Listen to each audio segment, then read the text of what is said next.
María de la Luz Estrada es licenciada en Sociología por la Escuela Nacional de Estudios Profesionales Acatlán de la UNAM y maestra en Derechos Humanos y Democracia por la Facultad Latinoamericana de Ciencias Sociales. Es promotora del mecanismo de alerta de violencia de género contra las mujeres y ha contribuido en la creación de protocolos para investigar los casos de feminicidio y delitos sexuales en varios estados del país, como Colima, Hidalgo, Morelos, Ciudad de México, Chiapas, Nuevo León, entre otros. Ha sido merecedora de la medalla Omecíhuatl por parte del Instituto de las Mujeres del Distrito Federal, la mención honorífica en la categoría individual en el marco del reconocimiento Hermila Galindo, que otorga la Comisión de Derechos Humanos del Distrito Federal. Recibió el Premio Abogados de Atocha 2019, que entrega la Fundación Abogados de Atocha y el Consejo General de la Abogacía Española en la ciudad de Madrid, España, y la Medalla al Mérito Hermila Galindo 2018 por parte del Congreso de la Ciudad de México. Fue coordinadora del área de violencia de género de la Organización Católicas por el Derecho a Decidir. Fundó y dirige actualmente el Observatorio Ciudadano Nacional del Feminicidio. Hola, ¿cómo están? Aquí estamos con nuestra invitada muy especial de hoy, María de la Luz Estrada. Bienvenida. Ella coordina el Observatorio Ciudadano Nacional del Feminicidio, un tema muy importante, sobre todo en el contexto ahora del 8 de marzo, pero siempre debe estar en el centro de nuestra agenda universitaria y nacional. ¿Hasta qué punto estamos viviendo hoy en México otra pandemia, otra crisis social y de salud pública, de violencia en materia de violencia contra las mujeres? Sí, mira, es muy grave, hablar de violencia después que un país, México, ha logrado tener leyes para proteger a las mujeres, como la Ley General de Acceso, hace ya más de 10 años luchando porque se reconozca la figura de feminicidio, los delitos de género, en fin, la violencia sigue al alza, no ha disminuido. En los últimos 3 años se han asesinado a más de 11,000 mujeres, en las cuales la mayoría, yo te diría que el 50%, tienen características de esta violencia contra las mujeres, por la discriminación, por el machismo y una cultura impune que sigue siendo permisiva porque no se sanciona las agresiones contra mujeres, se minimiza porque creen que las mujeres provocan sus propias violencias. En los últimos años, las estadísticas son muy claras. Hablan de incluso repunte, un aumento en la cantidad de feminicidios. Hay cierta polémica sobre los datos. Algunos dicen que es un reflejo de una tendencia fuera de control y otros más bien dirían que es una cuestión de que están reportándose más estos delitos. Como bien dices, hay un gran porcentaje que es feminicidio como tal, a razón de que es mujer la víctima, y otros se califican como homicidios. Entonces, podría reflejar incluso mayor conciencia ese aumento. Paradójicamente, ¿verdad? Aumento de feminicidios, más bien el aumento de la conciencia al categorizarlos. ¿Y cómo lo ves tú? ¿La situación está cada vez peor en esta materia de los feminicidios o seguimos en niveles altos, pero más o menos estable está la situación? Yo digo que es muy grave. Las estadísticas son relativas en términos de que se habla de 10. El Sistema Nacional de Seguridad habla de 10 mujeres diarias asesinadas. Todos los días. Todos los días. Eso no quiere decir que todo asesinato de mujer es un feminicidio. Tiene características, el tipo penal es claro, son estos homicidios contra mujeres por razones de género, y es que las mujeres fueron víctimas de violencia sexual, antecedentes de violencia familiar, fueron incomunicadas, lesiones infamantes. Todo el país está tipificado el delito, se ha venido mejorando las razones de género para que tú puedas acreditar con una sola razón de género. Es decir, si las mujeres fueron asesinadas y antes fueron violadas, ese caso se tiene, la autoridad no puede llegar, estás hablando de una razón de género.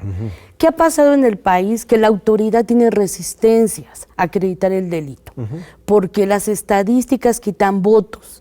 Entonces, cuando dicen no quiero ser Juárez, les preocupa mucho de si somos un estado feminicida, pero es real. O sea, en Guanajuato se asesinan más de 300 mujeres el año pasado y aproximadamente más de 20 casos iniciaron investigándolo como feminicidio. No significa que no haya feminicidios, no se está acreditando las razones de género y no es porque no se puede. El tipo penal es bastante objetivo, porque la autoridad tiene que acreditar. Si las mujeres, mira, cada vez hay mayor saña en la manera como encontramos los cuerpos. Bueno, cuando desaparecen ya es un patrón que nos ha alarmado. En los últimos años era una hipótesis, la desaparición vinculada a algún delito, ¿no? Y en este caso al feminicidio, o sea, una mujer desaparece, la encontramos posteriormente asesinada. Pero lo que nos ha alarmado es que encuentras partes de su cuerpo. Entonces, aquí te está hablando de tratar de comprender por qué las mujeres están en esa hazaña de destruir sus cuerpos. Entonces, eso es muy claro. Y la autoridad, a pesar que encuentra los cuerpos así, no la acredita como, no la investiga como un feminicidio. Dice, es el crimen organizado. Y hay que entender que a las mujeres las mata sus parejas, más del 40%. Más del 40%. Las matan sus parejas, alguien cercano, pero otro tanto son desconocidos. Y estamos hablando de un contexto que en los últimos 10 años México está envuelto en una guerra del crimen organizado, donde las mujeres sí somos más vulnerables por todo el tema económico, se vuelven mercancías, todo el tema de la trata.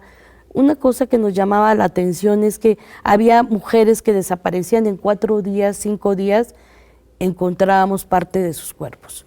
Y eso decíamos, bueno, no puede ser un delito como la trata, porque no cubre con, no, pues al final, ¿para qué? Privarla de la libertad y encontrarla asesinada. A la autoridad estos casos no los investiga. ¿Qué dicen los ministerios públicos? Es que a mí ¿quién me va a proteger? Y entonces acaban no investigando el caso y queda en reserva o archivo. Se va a reserva, archivo, ni siquiera se está investigando y entonces por eso los contextos de impunidad. ¿Qué te quiero decir? Que realmente cuando la autoridad dice, el año pasado se asesinaron 3,700 mujeres, solo 1,004 fueron investigados como feminicidio. Y yo te quiero decir que eso no quiere decir que porque fueran iniciados como investigados como feminicidio, ¿sí? Las están acreditando debidamente, con debida diligencia, perspectiva de género, y también cuando ya están en el Poder Judicial, no contamos con que el Poder Judicial tenga perspectiva de género para juzgar bajo el protocolo, porque a veces la autoridad de Fiscalía hace su trabajo, pero el Poder Judicial no. Hay muchos temas que estás poniendo en la mesa. Vamos por el tema del contexto que pones ahí, que es muy importante. Tú mencionas el crimen organizado, también pues, el capitalismo global, la relación con los Estados Unidos. No es coincidencia el hecho de que Juárez haya sido y sigue siendo un foco tan fuerte de esta violencia contra mujeres y feminicidio. Juárez sigue como un foco tan violento como lo fue antes, cuando salía mucho en los medios. Se han mejorado las cosas ahí. Cuéntame un poco ahí, porque tu misma organización inicia desde esa lucha de muchos años en Juárez, ¿no? Juárez sigue siendo un foco, sigue siendo una ciudad, Juárez o estado de Chihuahua, pero la ciudad Juárez sigue siendo un foco rojo. Sigue habiendo desaparición y feminicidios. Y también aquí es como están acreditando. Chihuahua fue el último estado en tipificar el delito de feminicidio. O sea, cuando ya todos, Juárez decía, Chihuahua, que todo homicidio de mujeres se investigaba como feminicidio. Pero en la práctica no era así, tenían que mostrar saña, elementos, ¿no? Para acreditar el delito. Y al final la Suprema Corte en el 2014, en un caso donde se decía que lo había atropellado y la defensa dijo, se amparó y dijo, yo no puede ser, fue un accidente, y la Corte dice, es que debe de haber los elementos, no solamente porque digas que fue una muerte violenta, en automático se determine que es feminicidio, debe de haber elementos para acreditar, y entonces vio obligado Chihuahua a generar el tipo penal del feminicidio, ¿no? ¿Y por qué Juárez? ¿Por qué Juárez es porque centro? mira, Juárez es la frontera, como bien dices, es un estado de movimiento, de maquilas, ¿no? Del crimen organizado, de cómo están el cártel, y entonces las mujeres se comercializa, porque al final muchas de las mujeres que se encontraban eran de otros estados, venían de Veracruz, vienen de Centroamérica, va a trabajar y como sus familias creen que están en el norte, se vuelven más vulnerables para cometer diversos delitos, ¿no? Desde la trata hasta obligarlas a vender droga, hasta muchas otras... Órganos incluso también. Eso fue toda una polémica en términos si había tráfico de órganos, nunca se mostró, porque fueron las hipótesis por las cuales los 21 casos que retomó el gobierno de Fox como fuero federal para analizar, se hablaba de hipótesis de tráfico de órganos, principalmente era una de las hipótesis. Al final lo que hace Fox es regresarlo al origen del problema, ¿no? Y dijo, son delitos del orden común, y lo regresa, pero porque no hicieron investigación. Para lavarse las manos. Y eso fue lo que llevó al caso Campo Algodonero. Cuénteme de ese caso, ¿cuál fue la relevancia de ese caso? Ese caso es que fueron 8 casos que se encontraron en el Campo Algodonero, donde se producía ahí antes algodón, y ahí mismo encontraron al menos 8 cuerpos de mujeres que habían estado desaparecidas, varias de ellas menores de edad, en la cual la Corte solo atrajo 3 casos.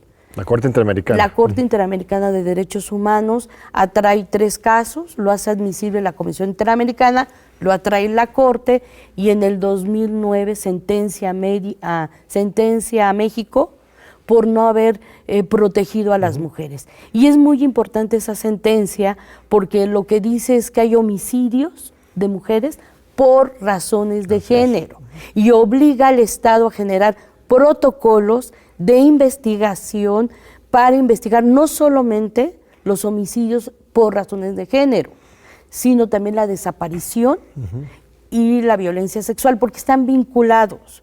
Por ejemplo, las menores de edad, el 17% de los asesinatos son menores de edad. Yo te diría que la gran parte de ellas fueron víctimas de violencia sexual. ¿No? Entonces, es importante ver porque la Corte habla de que esto no son hechos aislados, están vinculados a una cultura de discriminación, pero también de impunidad. Y el Estado de México, el Estado de Chihuahua, a pesar que demostró que había hecho varias políticas, estas no impactaron para disminuir la violencia contra las mujeres. Todo lo contrario, Juárez sigue siendo un tema porque sigue habiendo la violencia contra las mujeres. Como dices, esa resolución, sentencia de la Corte Interamericana es muy importante porque va más allá. Uno cree que luego los derechos humanos es nada más si el gobierno hace algo activamente en contra de una u otra persona, ¿no? Le quita su derecho a la libertad de expresión o violencia directa de un militar contra alguien, pero esta sentencia justamente tiene todo este análisis estructural preventivo que ordena a todo el Estado mexicano, entidades federativas, federal, poder judicial, no solo a Chihuahua, legislativo, sino a todo el país. A todo el país a tomar acciones en esta materia. Tú dices que en Chihuahua no se ha hecho mucho o nada, al parecer. De lo que se ha hecho, no podemos decir que fue ejemplo de políticas públicas, se enojarán mis compañeras, pero de políticas públicas que se puedan al menos copiar o ver qué funciona, que ayuda a disminuir un problema.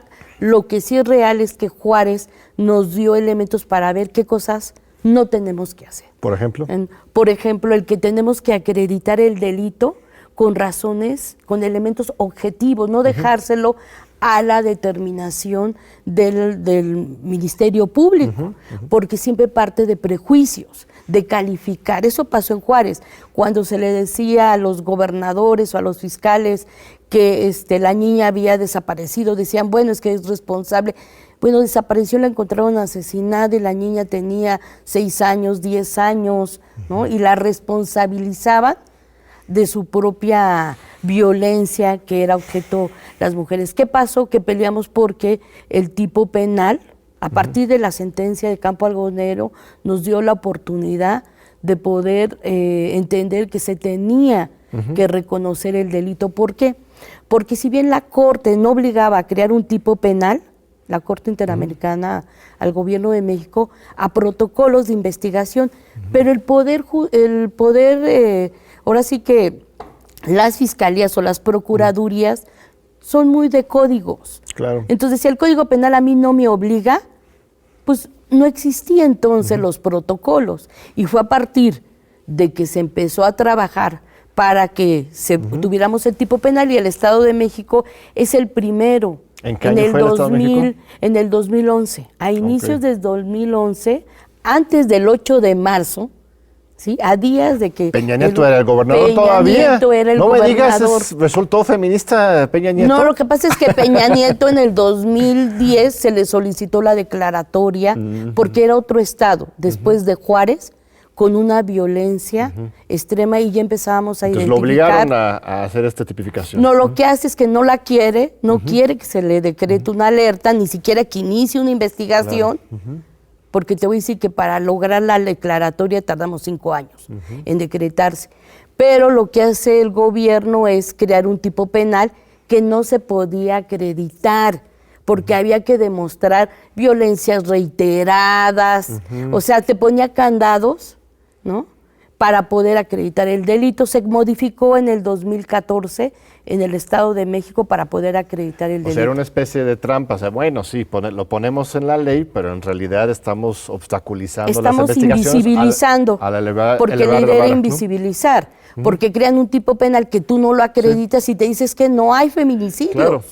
No acreditaban antes del 2014, no se acreditaban los feminicidios. Y esto es supuestamente el argumento del fiscal Hertz, ¿no? Cuando él intenta hasta desaparecer, si no estoy mal de acuerdo, el delito de feminicidio, y dice, mira, esto nos obstaculiza en las investigaciones porque justamente hace más complicadas estas investigaciones, mejor lo dejamos afuera y investigamos la violencia contra las mujeres, pero como homicidio y se agrava. Sí, pero eso tampoco es una buena vía.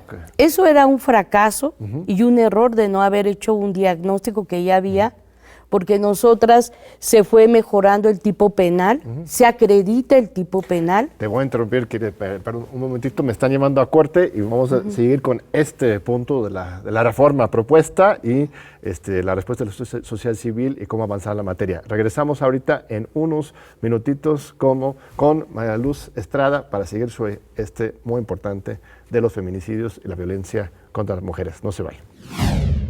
Aquí seguimos con María Luz Estrada, destacadísima abogada, activista, defensora de los derechos humanos de las mujeres. Estábamos hablando sobre esta polémica en que el fiscal, que es Manero, propone eliminar el tipo penal de feminicidios. Él alega que era para facilitar la investigación de los delitos contra las mujeres, pero la comunidad feminista, las abogadas, protestaron y decían, como tú decías, que él estaba partiendo de un diagnóstico totalmente equivocado y te interrumpí cuando me estabas exponiendo. Por favor, adelante. Sí, mira, es que es historia, o sea, son todos los antecedentes que te lleva a crear un tipo penal, no fue por improvisación. El tipo penal llevaba desde el 2006 en discusión, hubo propuestas en la Cámara de Diputados donde ya hablaban de agravar el delito de homicidio, solo agravarlo por cuestión de odio. Y estaba el tipo penal del crimen de odio en la Ciudad de México desde el 2008, el crimen de odio, pero no se acreditaba ninguna, no había ningún delito y estaba también estaba por el tema de género, ¿no? Por crimen de odio, por homofobia, en fin.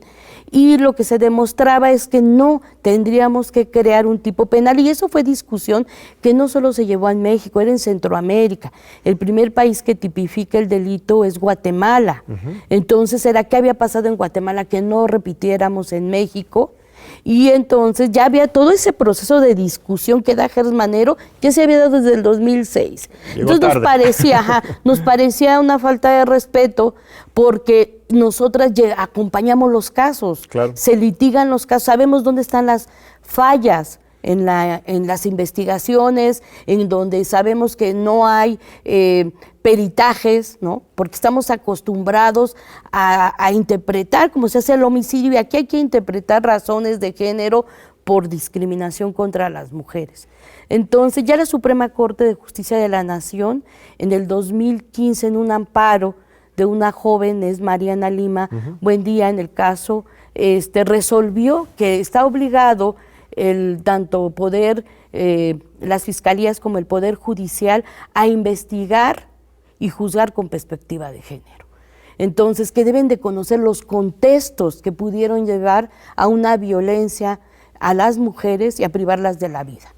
Entonces, estamos hablando de un delito pluriofensivo, no solo atenta contra la vida, estábamos hablando de discriminación, de libertad, de la dignidad de las mujeres, y eso ya teníamos las experiencias, qué ha pasado, cómo se ha acreditado. Imagínate, decir que no sirve, eso y a qué iba a llevar, si ya llevamos al menos más, ahorita no se me fue la cuenta, pero ya cuántos casos ya, al menos en 3 años, más de 2,000 casos iniciados, investigados como feminicidio, y que no ha sido el problema acreditar el delito, más bien ha sido las resistencias de las autoridades a entender y a reconocer que somos un país machista, impune, que no ha logrado proteger la vida de las mujeres.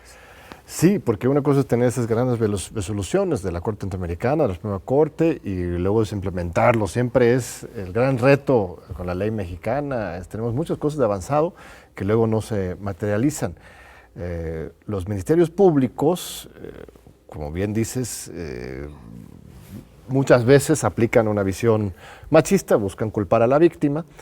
Hay algunas excepciones. Bueno, la Ciudad de México tiene toda una estructura de fiscalías especializadas de mujeres para mujeres. No sé hasta qué punto ha sido exitoso eso desde tu punto de vista. ¿Qué otros estados, otras entidades han tenido un avance, ahora sí, práctica en la defensa de las mujeres en estos casos? Mire, es como muy complicado porque México tiene 25 declaratorias de alerta de género.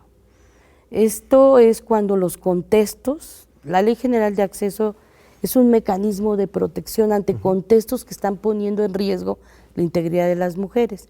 La mayoría de solicitudes que ha pedido, en su mayoría sociedad civil peticionaria, ha planteado el tema de feminicidio, primer tema, desaparición, trata y violencia sexual, y la falta de acceso al aborto legal. Es grave que te enfrentas, ¿no?, a que las autoridades, más del 40% en el Estado de México, que se solicitó la alerta en 2010, se demostró que las carpetas, los expedientes estaban en archivo o reserva. Se quedan muertos. O sea, ya no se investigó, se quedó en la impunidad. O por miedo, ¿qué dices? O por X y Y o porque no investigaron, no encontraron, y queda totalmente en la impunidad. Y así están varios estados del país de la alerta. Guerrero, Nuevo León, Veracruz. Entonces se hicieron y se les dieron recomendaciones. Era crear en donde no había unidades especializadas o fiscalías de feminicidio. El problema es que crean fiscalías solamente la estructura externa, pero realmente no tiene personal, cuenta con 2 personas, no tiene ministerios públicos, investigación, no cuenta con peritos. No hay, sí tendrían que tener peritos para análisis de contexto, no los tienen, y los peritos en criminalística o forense tienen que tener una perspectiva mucho más amplia, ya no tradicionalmente entender la defensa. Es que la mujer, como no se defendió, entonces hacen interpretaciones, siempre ya no se puede interpretar así. O sea, si una mujer... O sea, tendría que haber puesto resistencia para que se pudiera acreditar que... Hay veces que te pasaba que aunque encontrabas semen, la autoridad puede decirte, es que ella tuvo relaciones, pero consensuadas, y después alguien la mató. Así planteaba y se liberan a los agresores. Entonces es muy complejo, por eso te decía, ¿qué está pasando? Pues se han creado fiscalías, pero hasta ahorita yo no te podría decir, salvo mencionarte apenas Ciudad de México, no puedo decirte, hay algunos avances, Estado de México, pero falta Nuevo León.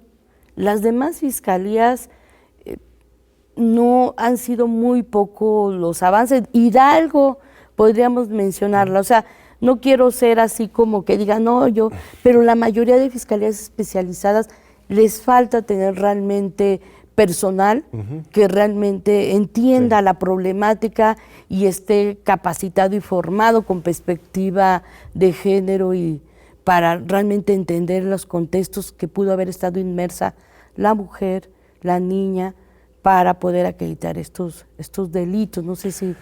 Serían de pantalla, pues, para cumplir sin realmente la Ciudad de resolver, México, ¿no? En 2009 se habla de crear la Fiscalía Especializada. No querían crear fiscalías ya especializadas porque dijeron al final la Fiscalía se va fragmentando. Eso es real, pero sí tiene que haber expertise para poder entender estos delitos, ¿no?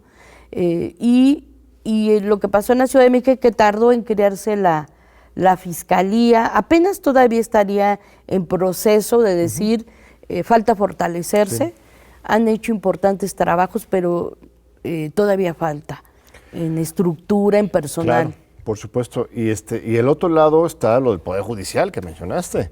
O sea, una cosa es tener la investigación, si pasas por esa primera aduana, y luego ya lo presentas a un Poder Judicial que parece un monstruo que ahí sí no entienden nada, ¿verdad? O hay casos de poderes judiciales locales o a nivel nacional, ¿qué se está haciendo? Arturo Saldívar ha hablado de renovar el Poder Judicial.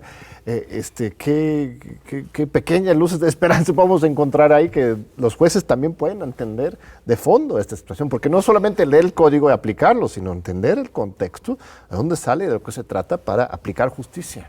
Mira, te platico así rápido un caso. Puebla. Puebla es un estado completamente para nosotras grave en la investigación de los feminicidios. Tiene Fiscalía de Género, Fiscalía de Feminicidio y no están acreditando el delito. Tienen el protocolo, en fin, tendrían todas las herramientas y no están investigando. Y nosotras tenemos un caso de una joven Ciania que fue asesinada, murió en el 2018, la autoridad dice se suicidó, la familia dice, pero ¿cómo es una médica joven, pediatra? Y la autoridad dice, no, se suicidó. La mamá dice, no, quiero que se aplique el protocolo porque es toda muerte violenta, así dijo la Suprema Corte, y al final la autoridad no hizo las diligencias que establece su propio protocolo de muerte violenta. Eso nos llevó un amparo para obligar, y el juez de vinculación dijo no, y nosotros de hecho se retomó para pedir al juez que exigiera al Ministerio Público que aplicara las diligencias para poder ver si se sostenía la hipótesis del supuesto suicidio. Y no, dijo el juez que no era su competencia, solo le dijo, pero el juez federal sí nos da la razón y obliga el juez de control a que sí obliga al Ministerio Público a generar realmente las diligencias con perspectiva de género, derechos humanos y como lo establece el protocolo de investigación de feminicidio. Pero para llegar a eso ya pasaron ¿cuántos años?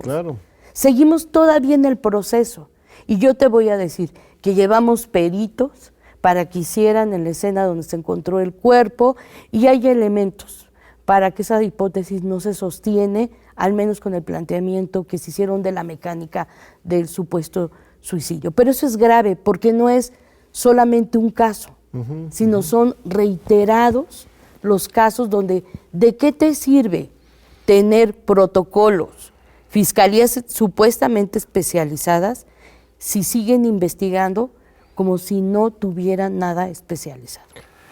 Sí, hace falta una sacudida, pues, en todos los ámbitos, una concientización real para que hagan su trabajo de otra manera. Es que sí, es muy difícil. Los abogados los conozco puede bien. Salvar. El Poder Judicial puede salvar, porque el Poder Judicial ahora obliga al Ministerio Público, ahora en este nuevo sistema, a que revise las diligencias, a que llegue a fondo.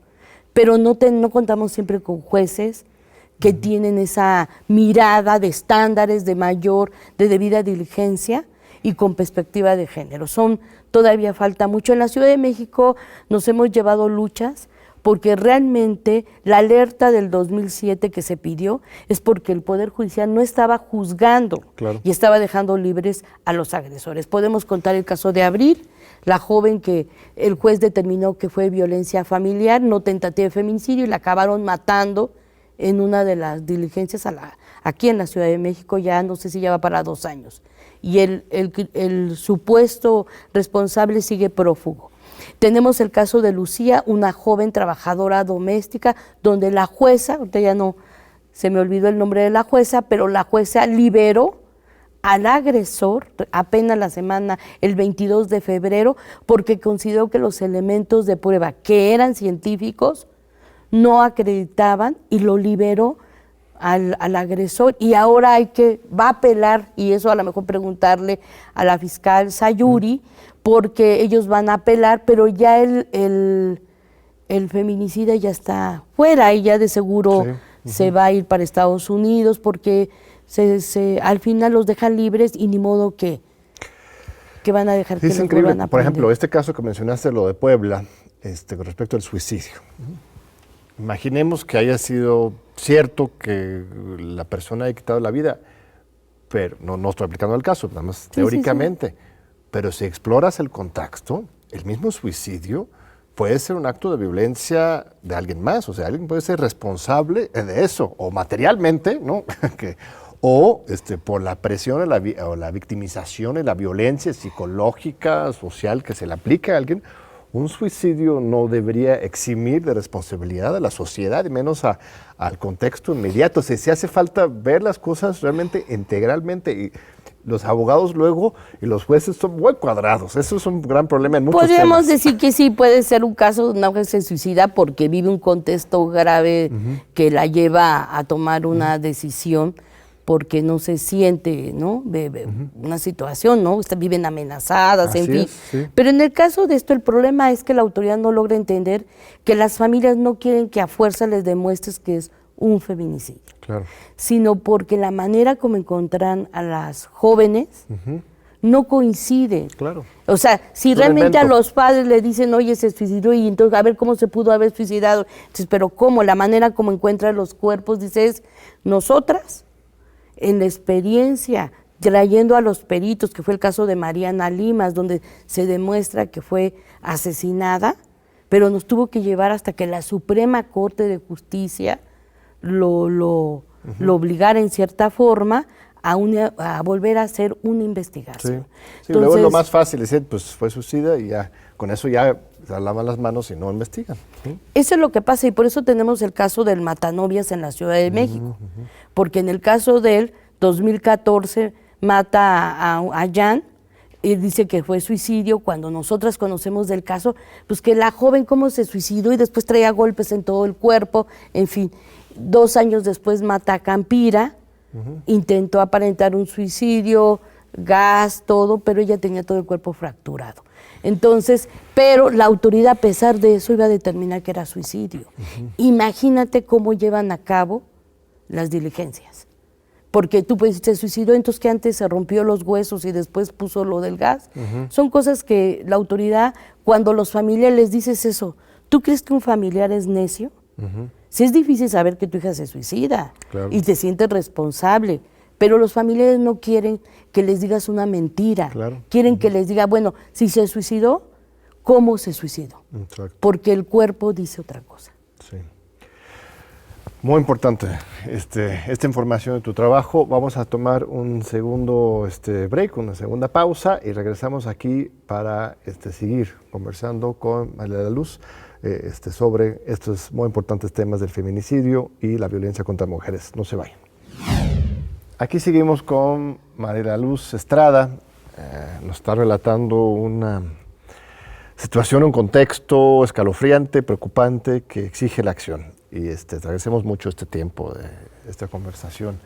En los últimos 2 años de pandemia se ha hablado y se ha visto en las estadísticas que se ha aumentado la violencia contra las mujeres, justamente por la cuarentena, ¿no? De esto, quedarse en casa, que las familias, uno quisiera pensar, todos son espacios utópicos de valores, pero también las familias son lugares de mucha violencia. Tú mismo mencionaste, 40% de los feminicidios los cometen las parejas. O gente cercana. O alguien cercano, pues, de la familia. Entonces, ¿ha habido un repunte estos años que se puede acreditar a raíz de la pandemia? Mira, lo que nos preocupó es que hubo menos movilidad, ¿no? Entonces, menos movilidad, la autoridad, como estaba la pandemia es el feminicidio que el 8 de marzo del 2020 se denunció, un hartazgo, una violencia institucional que no está generando las condiciones de protección para las mujeres, y la violencia doméstica se aumentó porque las mujeres al final estaban en encierro, y si tú ya vives violencia, el encierro lo aumenta.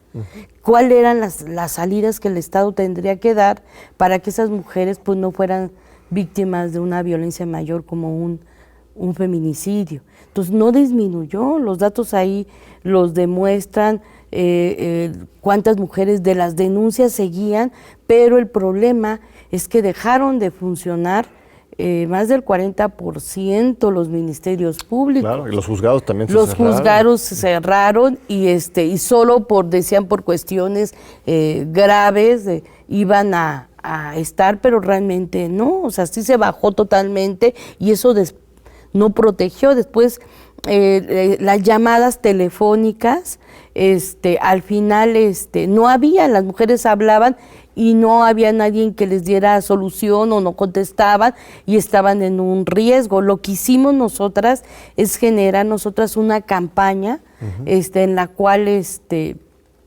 pudiéramos decirles a las mujeres a través de redes sociales qué autoridad las tenía que atender, asesoras jurídicas en los estados, en los 23 estados donde estamos, para que las mujeres pudieran llamar y se denunciara a la autoridad si estaba en riesgo y no le estaba generando medidas de protección, ¿no? Pero lo que veíamos era la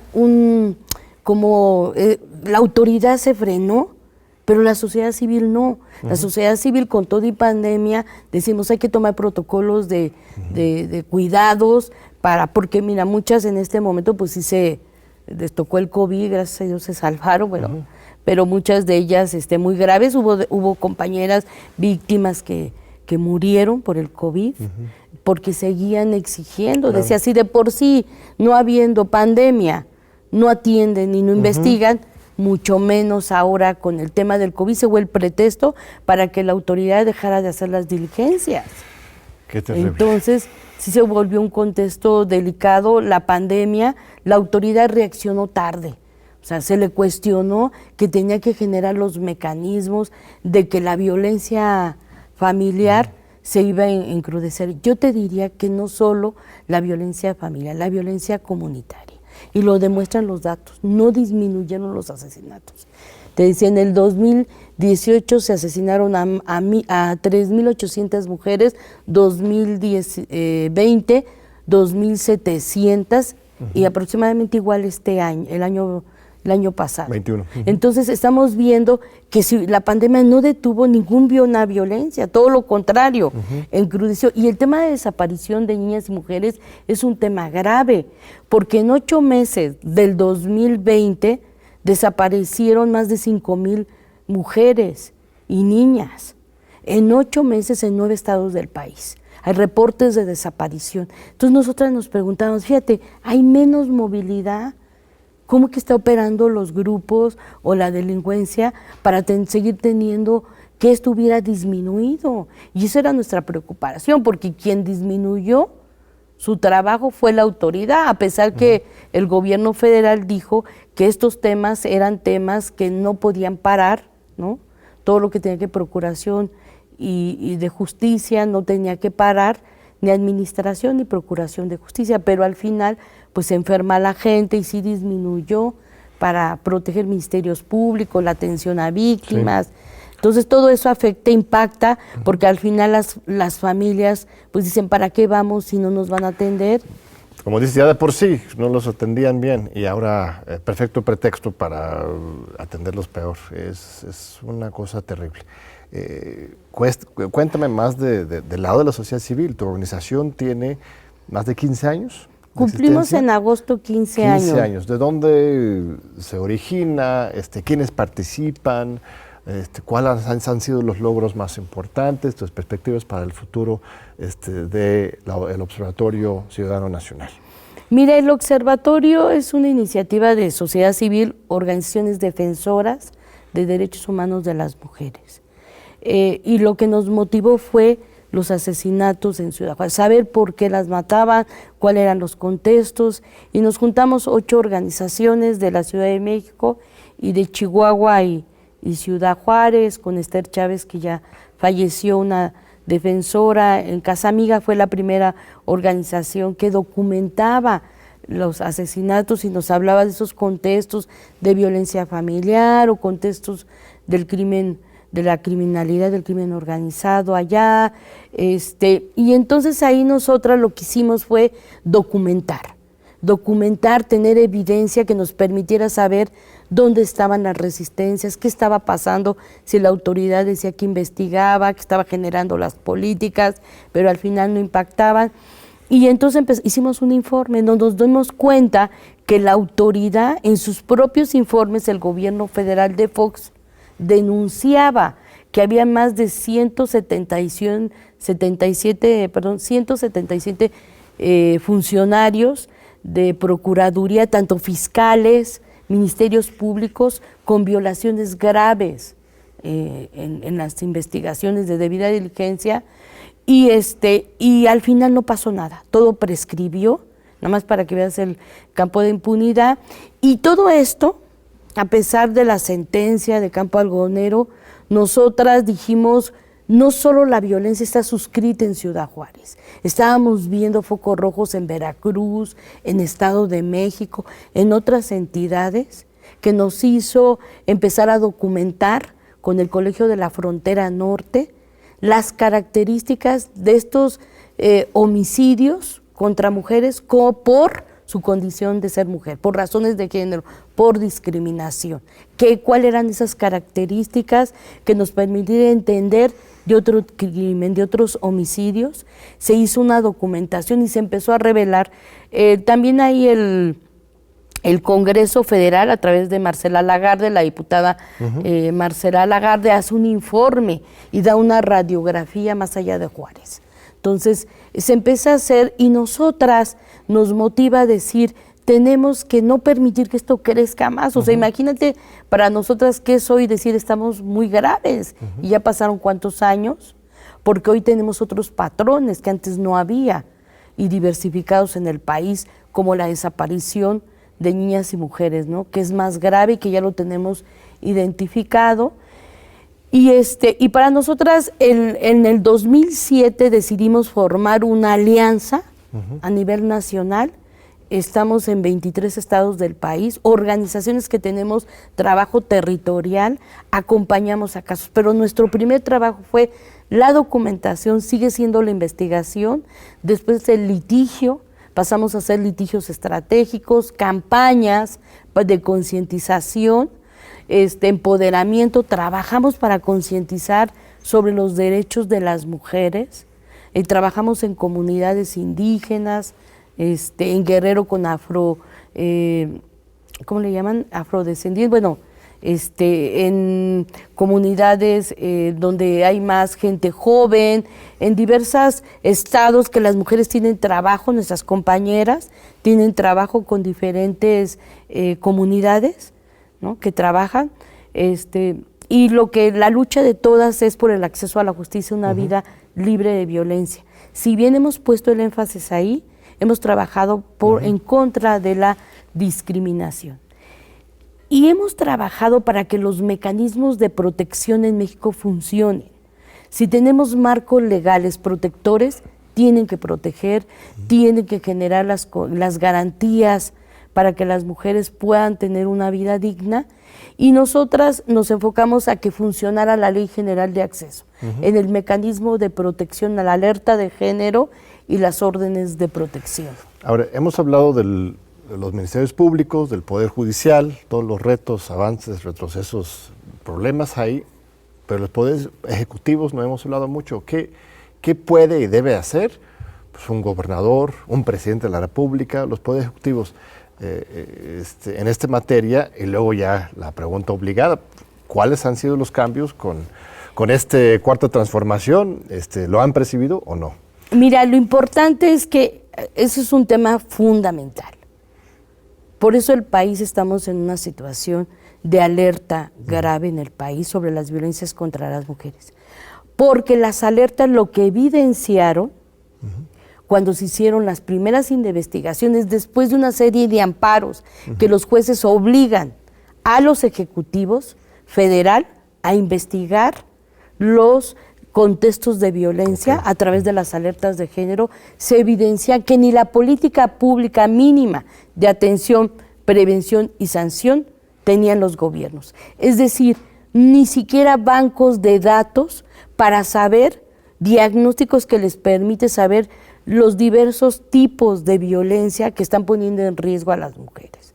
Sigue siendo la gran lucha hoy de los bancos de datos. Si bien tenemos el Sistema Nacional de Seguridad tiene registros, yo te diría no están bien. O sea, esos datos todavía hay mucho subregistro. La autoridad no le pone importancia al registro. Y es muy importante porque si tú no tienes claro los diagnósticos, los registros claros, tu política de prevención, tu política de prevención y atención, ¿cómo la formulas? ¿Desde el escritorio o realmente desde la realidad? Y no se parte de la realidad.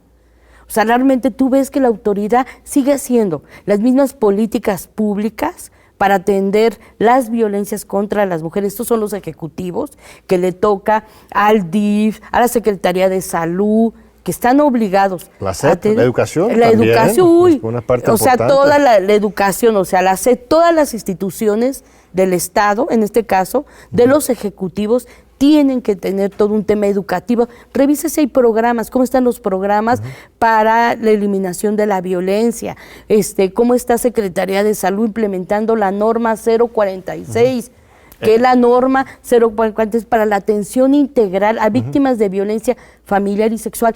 Hemos metido la alerta de género para decir no están atendiendo a las mujeres como lo establece la norma, están dejándolas en total orfandad. Entonces, ¿qué ha pasado? Que ha sido la sociedad civil la que hemos estado ahí, marcapasos, haciendo observancia. No solo criticamos, damos propuestas.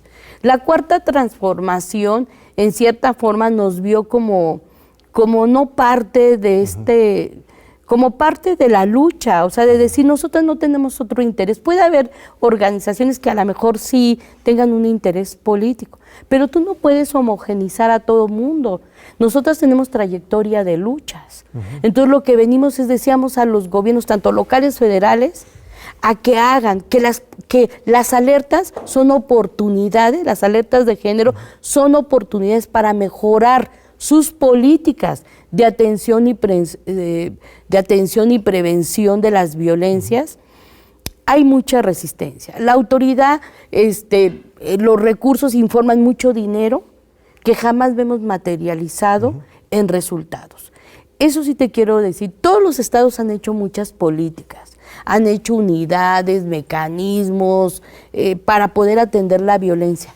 El problema es que no entregan resultados. Sí. Y mientras tú no veas al menos mínimas disminuciones, no son 10 casos. Acaba de presentar un informe CONAVIN, el Instituto Nacional de las Mujeres, que disminuyó 10 casos aproximadamente de asesinatos. Me parece que tenemos que ser muy serias en que en los últimos años el incremento se ha mantenido, yo diría, no solo se ha mantenido. Estamos teniendo las desapariciones de niñas y mujeres que después las hemos encontradas, asesinadas o no las hemos encontrado. Es un contexto grave. O sea, no puede ser que sea un país donde una niña que salió a comprar las tortillas de 9 años ya no regresó a su casa y no sabes nada de ella. Esas son las historias diarias donde, a pesar que tienes protocolos de búsqueda, comisiones, al final se reporta y nadie las busca. Ese es el contexto real. O sea, y esa es la política de los ejecutivos, las comisiones de búsqueda, las comisiones de víctimas, que al final debemos de estar vigilantes a que si se crearon estas instancias funcionan, porque si funcionan, van a entregar resultados y ese es el llamado que hemos hecho a los gobiernos estatal y federal. Pues muchas gracias, estimada María Luz. Un lujo aprender de ti, escucharte, es muy importante. Denuncias, propuestas, estadísticas. Nos dejas una tarea muy importante a toda la sociedad, al gobierno en general, a actuar hoy más que nunca para resolver este grave flagelo de México. Y te agradezco muchísimo por estar aquí. Un último mensaje a la comunidad universitaria de despedida. Pues que la comunidad universitaria también tiene retos, ha estado cuestionando el cómo debemos tener un trato. No es que las mujeres queremos ser mejores en términos, sí, claro que queremos ser mejores, pero es el respeto a la dignidad de hombres y mujeres. Y yo creo que los universitarios siempre, la juventud ha sido crítica en este sentido para mejorar la sociedad. Y yo el llamado es a que ser autocríticos, de que respetemos relaciones de respeto de la dignidad de las personas. Las mujeres tenemos los mismos derechos y ellos también, hombres y mujeres, para vivir de manera digna y no permitir que México siga siendo un país hoy grave, de violaciones graves a los derechos humanos. La juventud siempre trae entusiasmos, propuestas que pueden ayudar a cambiar una cultura de respeto a la dignidad de las personas. Muchas gracias, María Luz. Ahora que tengamos las aulas abiertas, a ver si nos visitas en la Facultad de Derecho o en Ciencias Políticas a conversar con los y las alumnas. Muchas gracias. Muchas gracias. Gracias a usted, nuestro amable público, por seguir con nosotros una vez más. Te esperamos de nuevo en 8 días aquí en tus Diálogos por la Democracia en TV UNAM.